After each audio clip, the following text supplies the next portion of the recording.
Happy faces, but drowning is the second most common cause of death among children. Every year, 500 Canadians die in preventable water-related incidents. Well, this week is special because it's National Drowning Prevention Week, and it's a week that we aim to bring awareness to Canadians with regards to drowning and the fact that it's preventable. And about 61% of our drownings occur in our recreational waterways. And over half of all drownings happen on weekends. And that naturally includes swimming pools, even bathing, as well as rivers and beach areas. Water safety awareness applies to all ages. Children require most attention, of course, and includes boating and canoeing.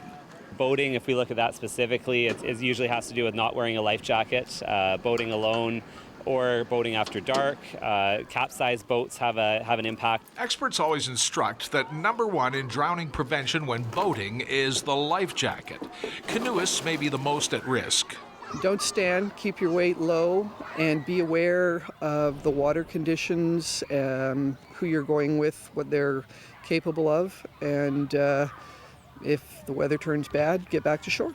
You also want to make sure that you have checked the weather before you go out, and that you have told somebody when you're going, where you're going, and when you'll be back approximately. But boating safety doesn't stop there.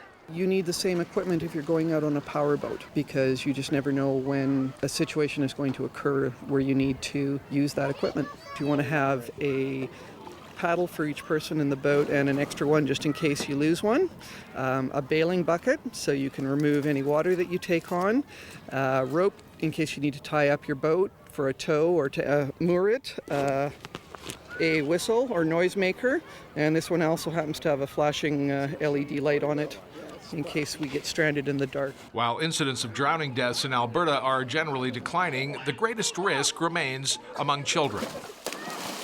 Most children, when they drown alone, or they drown because the caregiver is distracted with another activity, and that could be texting on their phone, reading a book.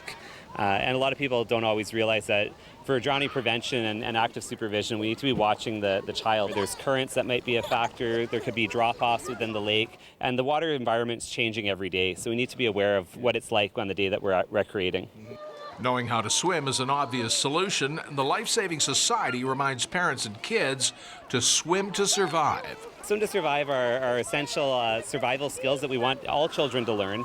The World Health Organization, for the first time ever, has declared learning those basic swim survival skills does save lives. And Swim to Survive encompasses roll into water, surfacing and treading water for 60 seconds, and then swimming 50 meters to shore. Drowning Prevention Week brings all these points to our attention. We want to make sure people swim with a buddy, that they boat sober, they wear a life jacket when they're near the water, and to know the risks. And even today, looking out here, there's a lot of people wearing their life jackets and providing active supervision to children. For Go on Shaw TV, I'm Tim Dancy.